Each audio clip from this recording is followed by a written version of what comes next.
देखिए, उनके स्टेचर को तो कोई चैलेंज नहीं है। जो कुछ वो अचीव कर चुके हैं इंटरनेशनल क्रिकेट में, उसको कुछ भी चैलेंज नहीं है।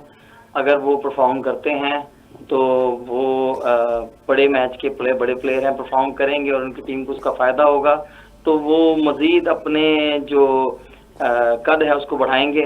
अगर वो नहीं करते तो स्टिल जहाँ तक जो कुछ वो अचीव कर चुके हैं, तो उनकी पर्सनैलिटी पे, उनके क्रिकेटिंग कैरियर पे कोई इतना बड़ा असर नहीं पड़ेगा एक इवेंट के फेल होने से। बिस्मिल्लाहिर्रहमानिर्रहीम, अस्सलाम वालेकुम, welcome to the point of view. मैं आपका मेज़बान रमज़ान शेख।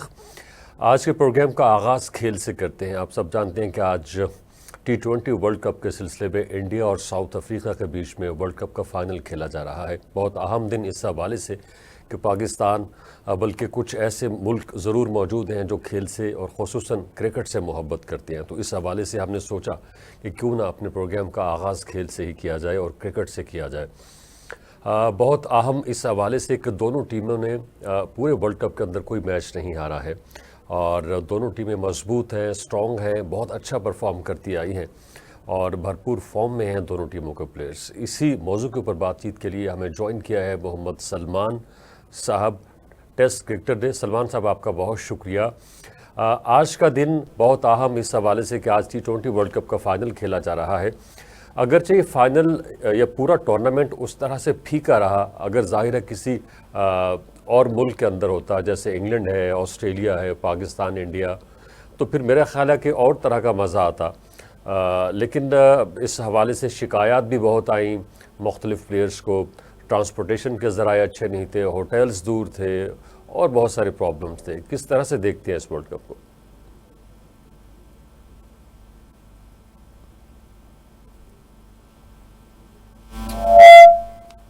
जी सलमान साहब, क्या आप मेरी आवाज़ सुन पा रहे हैं?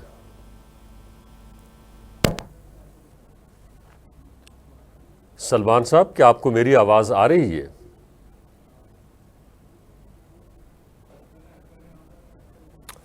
सलमान साहब से हमारा राब्ता मुनक़ता हो गया है। हम चाह रहे थे कि सलमान साहब से बात करें, मगर आपको फिर बताते चलें कि आज इंडिया और साउथ अफ्रीका के बीच पे वर्ल्ड कप का फ़ाइनल खेला जा रहा है। बारबाडोस का मैदान उसके लिए चुना गया है और दोनों टीमें बहुत अच्छी हैं, बहुत बैलेंस हैं, बहुत अच्छा परफॉर्म किया है अपने जो उनके इब्तदाई राउंड्स थे उनके अंदर। और लेकिन इस वक्त जो रेट सामने आ रहा है उसके मुताबिक इंडिया का पलड़ा भारी है, क्योंकि इंडिया के पास कुछ ऐसे प्लेयर्स ज़रूर मौजूद हैं जो कि साउथ अफ्रीका के पास नहीं है। मगर इसका ये मतलब भी नहीं है कि साउथ अफ्रीका की टीम के अंदर उस तरह से पोटेंशियल नहीं है या उसके अंदर कोई ताकत नहीं है। बहुत अच्छी टीम है, यंग प्लेयर्स हैं उसके अंदर, उसके हिटर्स बहुत अच्छे हैं, फास्ट बॉलर्स उसके बहुत अच्छे हैं, मसलन रबादा बहुत अच्छी फॉर्म में हैं और बाकी प्लेयर्स भी बहुत अच्छे हैं उनके। जबकि उनके मुकाबले में इंडिया के पास जो है वो स्पिनर्स बहुत अच्छे हैं। इंडिया अमूमन 3 स्पिनर्स के साथ जाता है और फास्ट बॉलर्स में उसके पास बुमराह, सिराज, अर्शदीप, ये उसकी जो बॉलिंग लाइनअप है उसको मुकम्मल करते हैं। और फिर बैटिंग के अंदर रोहित शर्मा है, विराट कोहली है। विराट कोहली अगरचे इस पूरे टूर्नामेंट के अंदर ऑफ कलर रहे, मगर वो जितने बड़े प्लेयर्स हैं हम ये नहीं कह सकते कि इस मैच के अंदर अच्छा परफॉर्म नहीं कर सकते, इसलिए कि पिछले मैचेस के अंदर ऑफ कलर रहे हैं। क्योंकि जो बड़े प्लेयर्स होते हैं वो हमेशा बड़ी स्टेज के ऊपर बड़े मैच के अंदर अच्छा परफॉर्म करने की भरपूर सलाहियत रखते हैं। और हमने देखा है कि कोहली ने 12 ऐसे मौक़ों के ऊपर अच्छी इनिंग्स खेली है। तो ऑफ कोर्स इंडियन जो शायकीन है कोहली से इस बार फाइनल के अंदर एक अच्छी इनिंग जो है वो एक्सपेक्ट कर रहे होंगे। उसके बाद सूर्य कुमार यादव हैं और ऋषभ पंत हैं, ये भी बहुत अच्छे प्लेयर्स हैं। आपने देखा कि पूरे टूर्नामेंट के अंदर उन्होंने बड़ा इम्प्रोवाइज़ किया और बड़े नए नवीले शॉट्स खेले। और उसके बाद फिर उनकी मिडिल ऑर्डर शुरू हो जाती है और उसके अंदर अच्छे ऑलराउंडर्स मौजूद हैं। पांड्या बहुत अच्छा खेलते हैं और उसके बाद जितने भी आने वाले प्लेयर्स हैं वो सब यानी इस वक्त भरपूर फॉर्म के अंदर है।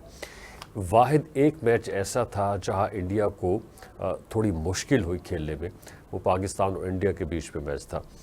उस वक्त लगा कि शायद इंडिया थोड़ा हल्का है, लेकिन जाहिर है कि इंडिया ने अपने 119 रन्स को भी डिफेंड किया। इसका मतलब ये है कि इंडिया के पास अच्छे बॉलर्स मौजूद थे और पाकिस्तान की बैटिंग उस तरह से परफॉर्म नहीं कर सकी, ये उस तरह से क्लिक नहीं कर सकी जिस तरह से कि उसे करना चाहिए था। और नतीजा उसका ये निकला कि इंडिया जो है वो मैच जीत गया। और मगर इसके अलावा जितने मैचेस हुए उसमें इंडिया ने बहुत अच्छा परफॉर्म किया। मोहम्मद सलमान साहब हमें फिर से ज्वाइन कर चुके हैं। सलमान साहब, आपका बहुत शुक्रिया, आपने हमें ज्वाइन किया। क्रिकेट के हवाले से आज बड़ा दिन कि आज इंडिया और साउथ अफ्रीका के बीच में T20 वर्ल्ड कप का फाइनल खेला जा रहा है। आप इस मुकाबले को कैसे देख रहे हैं? अस्सलाम वालेकुम। जी वालेकुम अस्सलाम। मैं अपना सवाल फिर से दोहराए देता हूं कि आज इंडिया और साउथ अफ्रीका के बीच में T20 वर्ल्ड कप का फाइनल खेला जा रहा है। आप इस मुकाबले को कैसे रेट करते हैं, कैसे देखते हैं? देखिए, अगर ये मैच गयाना में होता तो इंडिया फेवरेट हो सकता था आउटराइट, लेकिन बारबाडोस में मेरे ख्याल में दोनों टीमों को सपोर्ट होगी और पिच इस तरह का है कि साउथ अफ्रीका के पास चांस है कि वो आईसीसी का पहला इवेंट जीत सके। सही है। तो उसके विकेट का आपने जिक्र किया, विकेट के हवाले से थोड़ा शेयर करें। आपके पास ज़्यादा नॉलेज है इस हवाले से। विकेट यानी दोनों को सपोर्ट करेगा, फास्ट बॉलर्स को भी और स्पिनर्स को भी। बारबाडोस के मेरे ख्याल में पूरे वेस्ट इंडीज में मैं खुद भी वहाँ खेला हूँ। बारबाडोस का पिच जो है वो बड़ा अच्छा इवन पिच है और सपोर्टिव पिच होगा। नॉर्मली वेस्ट इंडीज में आपको स्लो और टर्निंग पिचेस मिले हैं, स्पेशली गयाना वाला पिच तो बिल्कुल ही, हम भी वहाँ एक टेस्ट मैच और वनडे जब खेले थे आज से तकरीबन 12-13 साल पहले, तब भी सिचुएशन वही थी जो आज थी, जो पिछले मैच में सेमीफाइनल में थी। तो मेरे ख्याल में बारबाडोस सूट करेगा साउथ अफ्रीका को और दोनों टीमों के पास इक्वल चांस होगा। ऐसी पिच होगी जिससे दोनों टीमों के पास इक्वल चांस हो कि वो फाइट आउट कर सकें टाइटल। सही। ये बात कितनी आम होगी? आप सब जानते हैं, जितने लोग क्रिकेट से मोहब्बत करते हैं वो सब इस बात से वाकिफ़ हैं कि साउथ अफ्रीका अमूमन यानी जो की मैचेस होते हैं, जो नॉकआउट मैचेस होते हैं, वहाँ अच्छा परफॉर्म नहीं करता है और बाहर हो जाता है। तो क्या ये बात उनके जहन में होगी कहीं कि हम या हमारी सेमीफाइनल तक जिंक्स था और सेमीफाइनल में ही आज तक वो चोक करके आए थे, पहली दफ़ा वो आईसीसी के किसी इवेंट के फाइनल में पहुंचे। तो ये बिल्कुल डिफरेंट सिनेरियो है। It's all about who is going to play good 3 hours of cricket. सही। इंडिया के स्ट्रेंथ के ऊपर बात करते हैं। कोहली जो है उस हवाले से बड़ी बात हो रही थी कि बहुत एक्सपीरियंस है। पूरे टूर्नामेंट के अंदर कोहली ने सिर्फ 75 रन बनाए हैं, 7 मैच खेले हैं। तो जाहिर है कोई बड़ा प्लेयर है। बड़े प्लेयर्स जो होते हैं वो बड़ी स्टेज या बड़े मैचेस के अंदर अच्छा परफॉर्म करते हैं। तो आज क्या लग रहा है, कोहली से कोई बड़ी इनिंग जो है वो एक्सपेक्ट की जा सकती है या इस वक्त वो अंडर प्रेशर होंगे और उनके जहन में ये बात चल रही होगी कि मैं तो चूँकि पिछले मैचेस के अंदर अच्छा परफॉर्म नहीं कर सका, तो इस मैच के अंदर भी कुछ इस तरह की सूरत हाल सामने आ सकती है? देखिए, उनके स्टेचर को तो कोई चैलेंज नहीं है। जो कुछ वो अचीव कर चुके हैं इंटरनेशनल क्रिकेट में, उसको कुछ भी चैलेंज नहीं है।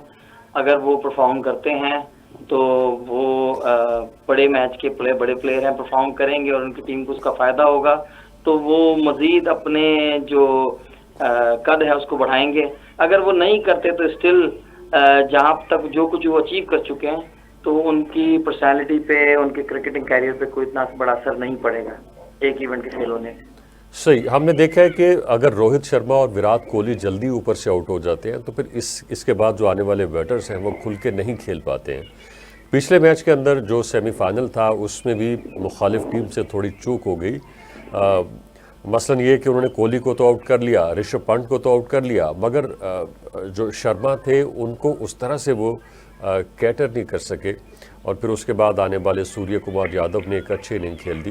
तो मजमुआ इतना बड़ा नहीं था, लेकिन क्या ऐसा हो सकता है कि साउथ अफ्रीका ऊपर से प्रेशर डाले, दोनों ओपनर्स को जल्दी आउट कर ले, तो इससे फिर सूर्य कुमार यादव और ऋषभ पंत को जल्दी अपने दबाव में ला सकता है? देखें, ये पहला बॉलिंग अटैक होगा against India after Pakistan game कि जिसके पास डेप्थ है बॉलिंग में। नोकिया के पास मतलब फर्स्ट चेंज सेकंड चेंज में आने के बावजूद उनका स्ट्राइक बॉलर है, रबाडा उनका स्ट्राइक बॉलर है, इवन उनके दोनों स्पिनर जो हैं वो भी स्ट्राइक बॉलर्स हैं, मतलब स्टॉक बॉलर्स नहीं हैं, शमसी हो गए या महाराज हो गए। तो ये पहली दफ़ा होगा कि इंडिया की बैटिंग जो होगी वो चैलेंज होगी थ्रू आउट द 20 ओवर्स। अभी तक जो हमें देखने में मिला है मोस्टली इवेंट में इंडिया को 1 से 2 बॉलर्स ने चैलेंज किया है किसी भी टीम के, तो वो वहां से निकल आए हैं। लेकिन अब जो सिचुएशन ऐसी है कि ये पूरे 5 के 5 अटैकिंग बॉलर हैं, अटैकिंग ऑप्शन है, तो यहाँ बड़ा जो है मुकाबला होगा और एक दफ़ा देखें पाकिस्तान के अगेंस्ट जो प्रॉपर बॉलिंग थी उसके अगेंस्ट वो आउट हो चुके हैं 120 पे। तो उसके अलावा बैक ऑफ द माइंड उनके भी होगा कि वो भी पिछला फाइनल भी हारे हुए हैं। तो मेरे ख्याल में तो ज़्यादा प्रेशर इंडिया पे होगा बनस्बत इसके कि साउथ अफ्रीका पे होगा। सही। तो स्पिनर्स का आपने जिक्र किया, मसलन तबरेज़ शमसी का आपने जिक्र किया, तो तबरेज़ शमसी टाइप का बॉलर इंडिया के पास भी है। ज़ाहिर उस दिन कुलदीप यादव को नेट पे खेलते होंगे, उसके ऊपर प्रैक्टिस करते होंगे।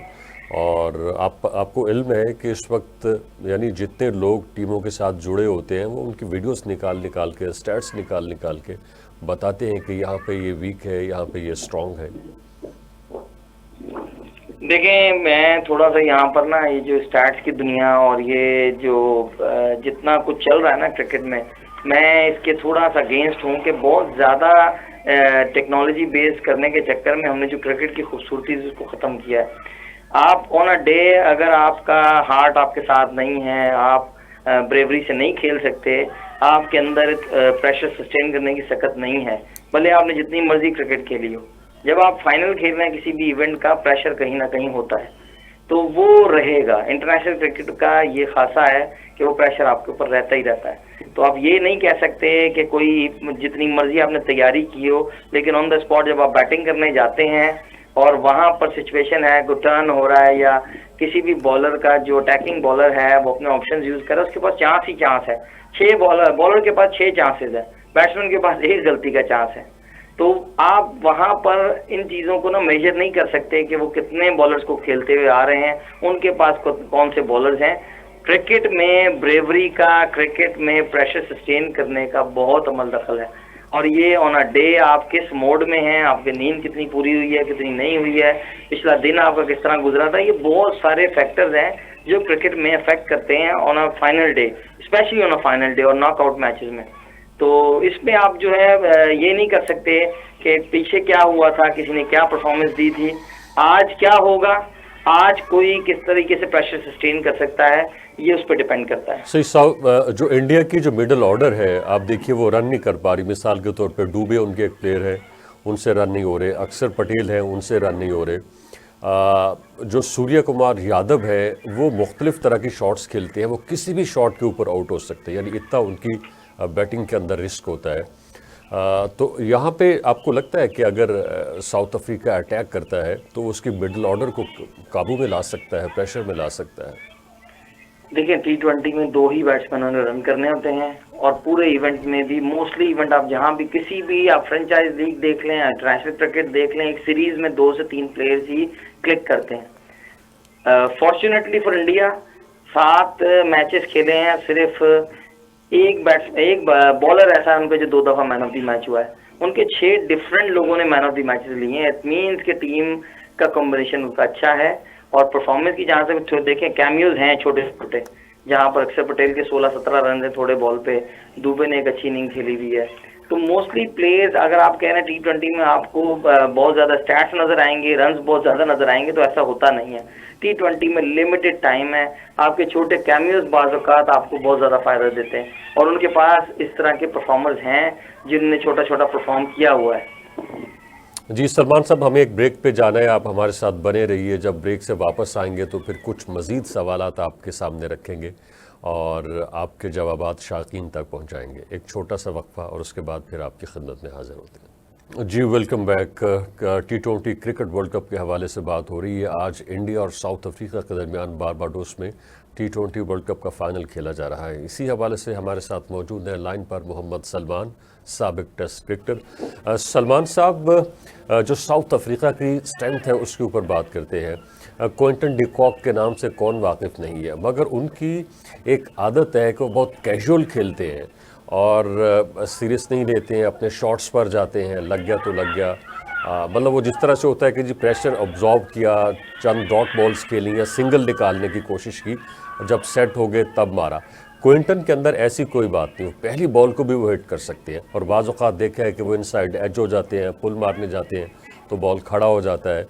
तो ये कितना अहम होगा क्विंटन के लिए कि आज एक बड़ा मौका है, बड़ी स्टेज है और शायद उनकी ज़िंदगी में पहली बार ऐसा मौका आया। बल्कि बहुत सारे ऐसे प्लेयर्स हैं, बल्कि सारे प्लेयर्स हैं जो कि पहली बार फाइनल खेल रहे हैं T20 वर्ल्ड कप का। तो कितना उस क्विंटन के लिए ज़रूरी होगा कि वो एक तो जो प्रेशर है उसको एब्जॉर्ब करें, विकेट के ऊपर थोड़ा सा स्टे करें और उसके बाद अपने शॉट्स की तरफ जाएं? देखिए, T20 में इंटेंट की बड़ी वैल्यू है और वो जिस तरह की प्रिपरेशंस करके आते हैं, जिस तरह का उनका कैरियर है, तो कोई ऐसा सवालिया निशान नहीं है उनके एबिलिटी पे, उनकी स्किल पे। और अगर देखें ना आप उसका पॉजिटिव साइड देखें तो अगर वो चलते हैं तो वन साइडेड मैच भी कर सकते हैं। वो अकेले ही इतने रन बना सकते हैं कि वो इंडिया को अंडर प्रेशर करें। स्पेशली उनका लेफ्ट हैंडर होना इंडिया के लिए बहुत ज़्यादा खतरनाक है। जब वो अक्षर पटेल और जडेजा, दो उनके पास लेफ्ट आर्म स्पिनर्स हैं, उनको वो बॉलिंग करवाएंगे। और अर्शदीप जो हैं उनके मीडियम पेसर, वो भी लेफ्ट आर्म फास्ट बॉलर है। तो तीन ऐसे एस्पेक्ट हैं इंडिया के पास जिनको साउथ अफ्रीका टारगेट कर सकता है। उनके पास अगर ऊपर से क्विंटन डिकॉक है तो नीचे से मिलर हैं जो लेफ्ट आर्म स्पिनर के अगेंस्ट या लेफ्ट आर्म फास्ट बॉलर के अगेंस्ट उनका रिकॉर्ड बहुत शानदार है। तो ये दो ऐसे एस्पेक्ट हैं कि जो साउथ अफ्रीका को एज दे सकते हैं और वो बड़े कॉन्फिडेंट होंगे। मैंने आपको पहले भी कहा कि मुझे यहाँ पर इंडिया अंडर प्रेशर होता हुआ नजर आ रहा है, क्योंकि वो साउथ अफ्रीका तो पहली दफा एक जिंक्स तोड़ के पहुंचे हैं फाइनल में, लेकिन इंडिया ऑलरेडी एक अभी साल पहले फाइनल हार चुका है। बहुत ज्यादा क्वेश्चन मार्क्स हैं कि 2007 के बाद से और T20 का वर्ल्ड कप और 2011 के बाद से वो कोई भी ICC का इवेंट नहीं जीत सके हैं। और बड़ा क्वेश्चन मार्क आया है उनकी IPL के परफॉर्मेंस के ऊपर भी कि वो इंटरनेशनल में चोक कर जाते हैं बड़े इवेंट में आके। तो वो उन पे भी उतना ही बड़ा सवालिया निशान है जो सवालिया निशान आप साउथ अफ्रीकन प्लेयर्स पे रखते रहे हैं। अच्छा, इस बात को आप किस नज़र से देखते हैं कि पूरे टूर्नामेंट के अंदर सिर्फ पाकिस्तान वो वाहिद टीम थी जिसने इंडिया को कंट्रोल में रखा, ख़ास तौर पे 120 रन के अंदर इंडिया को आउट किया। वो अलग बात है कि पाकिस्तान के बैटर्स 120 रन भी ना बना पाए। तो जिस तरह से आपने शुरू में जिक्र किया कि पाकिस्तान जैसी बॉलिंग लाइनअप जो है इस वक्त साउथ अफ्रीका की है, तो क्या लग रहा है कि हमें उसका कोई रिप्ले मिल सकता है या हार्ड विकेट है उसके ऊपर, यानी बड़े शॉट्स लगेंगे और बड़ा रन होगा? तो 170 180 क्या लग रहा है कितना टोटल हो सकता है, और ख़ास तौर पे टॉस कितना अहम होगा? देखिए, इसमें बड़ा important toss is just to start for the game. तो वो सिर्फ स्टार्ट करने के लिए होता है। इतने बड़े मैच का प्रेशर जो है वो टॉस पे अकेले पे नहीं हो सकता। वो मैच को स्टार्ट करने के लिए एक फैक्टर है। हाँ, वहाँ हो सकता है जहाँ पर ये टाइम ना मिला हो। सबसे इम्पोर्टेंट फैक्टर क्रिकेट में पिच है। 22 यार्ड बहुत इम्पोर्टेंट फैक्टर है। आप जो पाकिस्तान वाले मैच की बात कर रहे हैं, वहाँ पर वो यार्ड जो थे वो इतने ज़बरदस्त नहीं थे, इतने अच्छे प्रिपेयर नहीं थे कि जहाँ पर कोई टीम आसानी से रन बना सके और आसानी से चेज कर सके। ये बिल्कुल डिफरेंट सिनेरियो है। बारबाडोस का बेहतर पिच है, कंडीशंस अच्छी हैं और एटमॉस्फेयर बिल्कुल कम्प्लीटली डिफरेंट होगा। जो USA का मैच जहाँ पाकिस्तान ने उनको 120 पे आउट किया था, और अब टीमें इस लेवल पे आके इस टाइम पर आकर सेटल डाउन हो चुकी होती हैं, नर्व्स काम हो चुके होते हैं, अनलेस के आप बहुत ही ज़्यादा एक आध कोई मैच बहुत बुरा खेलें। तो वो ड्रास्टिकली इतना बुरा कोई भी मैच नहीं खेले हुए, और मेरे ख्याल में एक अच्छा मैच होने वाला है और बहुत ज़बरदस्त किस्म का लोगों को एक मैच देखने को मिलेगा। सही, क्लासन के हवाले से बात करते हैं। पूरे टूर्नामेंट के अंदर क्लासन ने अच्छा परफॉर्म किया है। पाकिस्तान के ख़िलाफ़ हमेशा ही क्लासन बहुत अच्छा खेलते रहे हैं, मगर हमने देखा है कि अगर यानी क्वालिटी स्पिनर के अगेंस्ट वो थोड़ा सा फंसते हैं। तो इंडिया के पास क्वालिटी स्पिनर्स तो हैं, अगर उन्होंने लगा दिया तो वो लूपी बॉल करेंगे, एयर में स्लो फेंकेंगे, तो एक इम्कान मौजूद रहता है कि बॉल ऊपर खड़ा ना हो जाए। नहीं, उसमें आप एक तरफ ये कह रहे हैं तो दूसरी तरफ अगर वो मिलर के साथ खेल रहे हुए तो क्या इंडिया लेफ्ट आर्म स्पिनर उस टाइम अप्लाई करेगा? तो ये भी देखना है कि उस टाइम की सिचुएशन क्या होती है जब क्लासन बाय बैटिंग करने आते हैं। आपको एक फैक्टर, बड़ा ही इम्पोर्टेंट फैक्टर, जो मैं पिछले काफ़ी सालों से कहता आ रहा हूँ कि इस टाइम दुनिया में जितने भी 4, 5, 6 नंबर के प्लेयर्स हैं उनकी फर्स्ट क्लास क्रिकेट की तादाद बहुत ज़्यादा है। और इसी तरह एंड्री क्लासन भी बहुत ज़्यादा फर्स्ट क्लास क्रिकेट भी खेले हुए हैं और मैच्योर एज में है। अनफॉर्चुनेटली जो south Africa, Australia, New Zealand, England जो फार्मूला अपनाया हुआ है क्रिकेट में और इंडिया, वो अनफॉर्चुनेटली कुछ टीमें हैं लाइक पाकिस्तान, हम भी मिस आउट कर रहे हैं कि हम बहुत अर्ली लोगों को जो है एक्सपोजर देने की कोशिश करते हैं।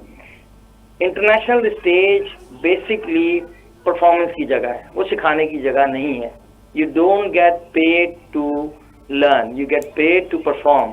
ये तो मुझे आज तक नहीं समझ आया। जब हमारे यहाँ जो भी कप्तान या जो भी मैनेजमेंट होती है वो ये बात करती है कि ये भी सीख रहे हैं या सीख लेंगे, ये सीखने की स्टेज नहीं होती। इंटरनेशनल क्रिकेट आपको दुनिया टिकट आपका बाय करके आ रही है, वो दुनिया के टॉप प्रोफेशनल को देखने आ रही है कि वो कैसे खेलते हैं। तो ये हमें ख़त्म करना पड़ेगा, ये सोच को चेंज करना पड़ेगा पाकिस्तान में, और आइंदा के लिए ये चीज़ें देखनी पड़ेंगी। दूसरी टीमें किस तरीके से अपने प्लेयर्स को डेवलप कर रही हैं, किस एज में जाके वो काम ले रही हैं जो काम इंटरनेशनल क्रिकेट में रिक्वायर्ड है। क्लासन को देख लें आप, दूसरे जितने भी प्लेयर, मिलर हो गया, बाकी टीमें भी देख रहे हैं, यादव हो गया, वो 80-90 फर्स्ट क्लास मैचेस खेले हुए हैं, वो अराउंड 30-32 की एज में है, जहाँ पर मेच्योरिटी के पीक पर होते हैं। बैट्समैन की पीक बड़ा लेट शुरू होती है। हम अनफॉर्चुनेटली ये सारे एस्पेक्ट मिस कर रहे हैं पाकिस्तान क्रिकेट में। मैं पाकिस्तान क्रिकेट की बार बार बात इसलिए कर रहा हूँ कि हमें अफसोस होता है कि हम इस तरह के इवेंट में अभी प्रॉपर तरीके से परफॉर्म नहीं कर सके, हम अभी तक जज नहीं कर सके कि इंटरनेशनल क्रिकेट किस तरफ जा रही है। हम अभी तक इन चीज़ों के पीछे पड़े हुए हैं कि हम सीख रहे हैं, हम सिखा देंगे। सही, आपने बड़ी अच्छी बात की, पाकिस्तान क्रिकेट टीम का जिक्र किया। अच्छा, वो अब इसी हवाले से बात कर लेते हैं। वहाब रियाज साहब की एक रिपोर्ट सामने आ गई है जिसमें वो ये कह रहे हैं कि जी खिलाड़ियों के अंदर हमआहंगी नहीं थी, यूनिटी नहीं थी, खिलाड़ियों ने अपने पोटेंशियल के मुताबिक अच्छा परफॉर्म नहीं किया। तो ये तो सारे, मतलब आप लोग वहीं पे थे जो लोग ये रिपोर्ट दे रहे हैं, तो वो लोग उस वक्त यूनिटी ले आते, क्या उन्हें ये सब चीज़ें वहाँ पे नज़र आ रही थी? तो वहाँ पे इन्होंने कुछ क्यों नहीं किया? देखिए, मैनेजमेंट फॉल्ट्स जो हैं वो अपनी जगह रहने हैं, और पाकिस्तान अनफॉर्चुनेटली हम जिस दौराए से गुजर रहे हैं पिछले काफ़ी सालों से, जब तक इसे, मेरा मानना है कि जब तक स्टेबिलिटी आपकी एज ए नेशन नहीं आएगी, आपकी क्रिकेट टीम की भी स्टेबिलिटी नहीं आ सकती। ये मेरा बड़ा फर्म बिलीव है। हम जिन नेशन से मुकाबला कर रहे हैं वो बड़ी स्टेबल है, वो मेंटली बड़ी स्ट्रॉन्ग है। हम अनफॉर्चुनेटली हम अभी तक ऐसी नेशन बिल्ड नहीं कर सके हैं जो पॉजिटिव हो, जो चीज़ों को समझ सके। हम अभी तक कैलकुलेटर से ही निकल सके, तो आप क्या उस पर आप नेशन बिल्डिंग की क्या बात करेंगे? हम हर तरीके से, जो लोग भी आ रहे हैं जो उसको चलाना चाह रहे हैं, वो बेसिकली आप उनको देखें तो वो उन चीज़ों के गिर्द घूम रहे हैं कि उनके पास वो एक्सपीरियंस नहीं है। वो काम करना चाह रहे हैं लेकिन उनके पास एक्सपीरियंस नहीं है। एक्सपीरियंस के बगैर पूरी दुनिया में आप कोई भी इंफ्रास्ट्रक्चर है वो नहीं डेवलप कर सकते जब तक आपके पास प्रोफेशनल लोग ना हो जो उस काम के लिए बिल्ट हुए हों। अच्छा, जब पाकिस्तान का ऑस्टर हुआ था इसी वर्ल्ड कप से, उस वक्त मीडिया के अंदर बड़ी तनकीद की जा रही थी पाकिस्तान क्रिकेट बोर्ड पे, क्रिकेट बोर्ड के चेयरमैन पर, सिलेक्शन कमेटी पे, बाबर आजम पे बतौर कप्तान और बाकी प्लेयर्स के ऊपर। अब यूँ लगता है कि जैसे ही सब कुछ ठंडा पड़ गया है, तो क्या लग रहा है कि आने वाले दिनों में ख़ास तौर पर बांग्लादेश के ख़िलाफ़ टेस्ट सीरीज़ होने जा रही है, तो कुछ तब्दीलियाँ होंगी, किसी को जिम्मेदार ठहराया जाएगा, कुछ लोग कोई माफ़ी तलाफ़ी मांगेंगे, क्या करेंगे, मतलब क्या होगा? या इसी तरह से ये जो सवाल है ना, ये पिछले आपको मैं शायद आपके प्रोग्राम में कह चुका हूँ या उससे पहले भी मेरा किसी प्रोग्राम में बात हो चुकी है कि हम हर वर्ल्ड कप में जहाँ पर हमारा एग्जिट होता है हम एक वर्ड यूज़ करते हैं, रीबिल्डिंग।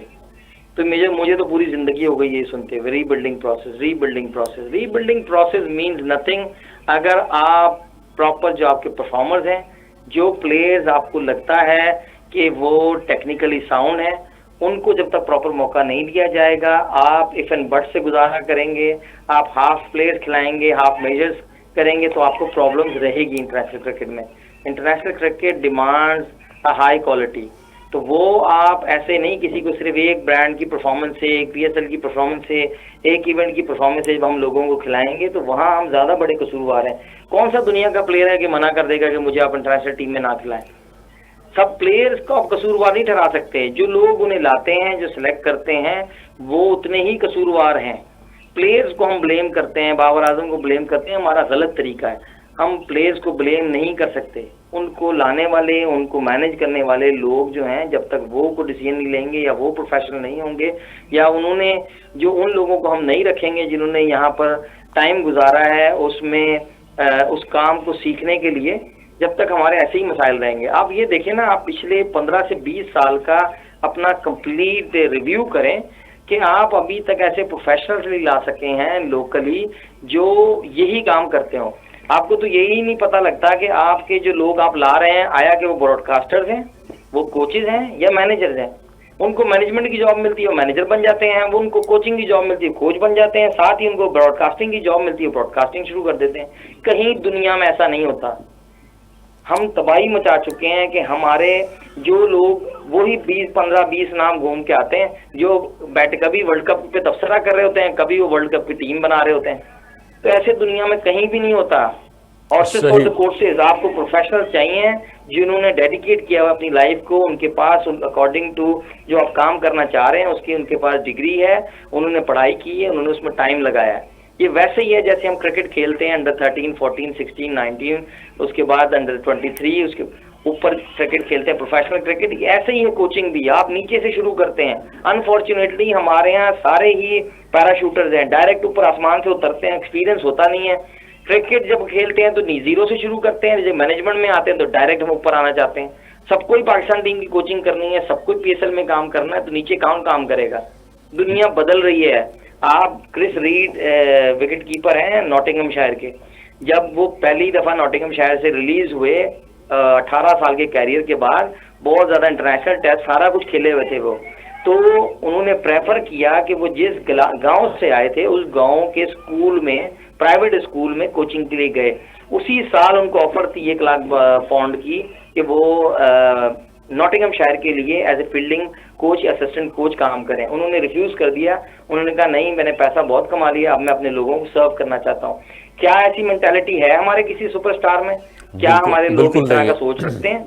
यहाँ तो पहले खेलते हुए पैसे कमा रहे थे, जब कोई लीग में गए वहां पैसे कमा रहे थे, उसके बाद जब छोड़िए तब भी वो पैसे के लिए कभी ब्रॉडकास्टर होते हैं, कभी वो कोच होते हैं, कभी वो मैनेजर होते हैं। तो ये माइंडसेट कब चेंज होगा? सही। अच्छा, ये बताइए कि जब सिलेक्शन कमेटी बनाई जाती है या किसी को बतौर सेलेक्टर चुना जाता है, तो उसके लिए यानी बतौर सेलेक्टर कुछ खास चाहिए कि ख़ास तरह की सोच हो, ख़ास तरह की नज़र हो, या परखने की सलाहियत हो कम अज़ कम टैलेंट को? मिसाल के तौर पे हमारे सामने जितनी भी सिलेक्शन कमेटी है वो सामने आती है, जिनमें असद शफीक है, मोहम्मद यूसुफ हैं, अब्दुल रज़ाक हैं, तो उनको देख के लगता है कि यार इनके अंदर बेशक ये अच्छे प्लेयर्स रहे होंगे, मगर इनके अंदर तो वो सलाहियत ही नहीं है कि किसी टैलेंट को पहचान सके। देखिए, उन सबका इतना बड़ा स्टेचर है, मैं कभी भी किसी का नाम लेके किसी को भी जो है राइट ऑफ नहीं कर सकता। ना मैं किसी इंडिविजुअल पे बात करता हूँ, ना ही मेरी आदत है। मैं इदारे के ऊपर या किसी इंडिविजुअल, किसी ऐसे डिसीजन पे बात कर सकता हूँ जो गलत हुआ हो। मैं इंडिविजुअल पर्सनालिटी से बात नहीं कर सकता। सही है। हम ये जानना चाह रहे थे कि सिलेक्शन कमेटी का आखिर मयार क्या होता है? यानी अब बतौर जो सिलेक्टर किसी को चुना जाता है तो उसके लिए कुछ खास कोई रिक्वायरमेंट होती है, कुछ कंडीशंस होती हैं, बस ये कि इसने क्रिकेट खेली हुई है तो चलो इसको सिलेक्टर बना दो? क्या उनकी आई ऐसी है कि वो जज कर लेते हैं लोगों को कि वो उनका कैलिबर क्या है, उनका स्किल लेवल क्या है? ये सारी चीजें हम कर सकते हैं और इस पे हमें फोकस करना चाहिए। सही। सलमान साहब, आपसे आखिरी सवाल, आज के जो फाइनल है उसमें आप किसको सपोर्ट कर रहे हैं, और फिर ये भी कि आपको क्या लग रहा है कौन जीतेगा? ज़ाहिर है जितनी पिछली डिस्कशन हुई है उसमें आपने साउथ अफ्रीका को जो है वो क्रेडिट दिया है कि लग रहा है कि कंडीशन साउथ अफ्रीका के हक में है, साउथ अफ्रीका की टीम बैलेंस भी है। तो आखिर में फिर अपनी ओपिनियन दे दीजिए कि आप किसको सपोर्ट कर रहे हैं और आपका दिल किसके साथ है, और क्या लग रहा है वैसे कि आज का मैच किस तरफ जा सकता है? देखिए, दिल से पूछेंगे तो साउथ अफ्रीका को सपोर्ट करेंगे, कि उसकी वजह ये है कि साउथ अफ्रीका पहली दफ़ा फाइनल में आया और मैं एक नया चैंपियन देखना चाहता हूँ, ताकि आपको मजीद जो है जो वर्ल्ड कप जीतने वाली टीमें वो बढ़े और मजीद कंपटीशन बेहतरी की तरफ जाए फ्यूचर में। बिल्कुल सही। अच्छा, एक और छोटा सा सवाल है, इस पूरे वर्ल्ड कप को आप किस नज़र से देखती हैं? क्योंकि इस वर्ल्ड कप पे सहूलियात के हवाले से बड़ी तनकीद हुई है कि कहाँ करवाया जा रहा है वर्ल्ड कप, खिलाड़ियों के लिए बहुत मसाइल पैदा हुए, टीमों के लिए, मैनेजमेंट के लिए। तो ओवरऑल आपने इस फिर ख़राब पिचें तैयार की गई, बहुत से मैचेस जो थे वो बारिश की नज़र हो गए, तो ओवरऑल आप किस तरह से व्यू करते हैं इस वर्ल्ड कप को? देखिए, आईसीसी पे बहुत बड़ा सवालिया निशान है इस वर्ल्ड कप में, और बहुत बड़ा सवालिया निशान उनकी प्रिपरेशन पे है और उन लोगों पे है जिन्होंने ये इवेंट ऑर्गेनाइज किया विदाउट नोइंग फैक्ट्स। और बहुत सारे, इतना ज़्यादा मिसमैनेज नहीं होना चाहिए था जितना ये वर्ल्ड कप रहा है। तो ये बहुत बड़ा क्वेश्चन मार्क है आईसीसी के ऊपर। सलमान साहब, आपका बहुत शुक्रिया, अपने टीवी टुडे के लिए कीमती वक्त निकाला, और आज के फ़ाइनल के हवाले से बहुत खूबसूरत गुफ्तगू की और बड़ी खूबसूरत बात की। उन्होंने ये कहा कि जी मैं ये चाहता हूँ या मैं देखना चाहता हूँ कि एक नया वर्ल्ड कप विनर सामने आए और साउथ अफ्रीका जीते। बहुत सारे यानी पाकिस्तानी शायकीन की भी यही इच्छा होगी कि साउथ अफ्रीका जीते। हमारी तरफ से यही कुछ, अपने पॉइंट ऑफ व्यू के लिए विज़िट कीजिए हमारी वेबसाइट TV Today। इंशाल्लाह आपसे फिर मुलाकात होगी। अपना बहुत सा ख्याल रखिएगा।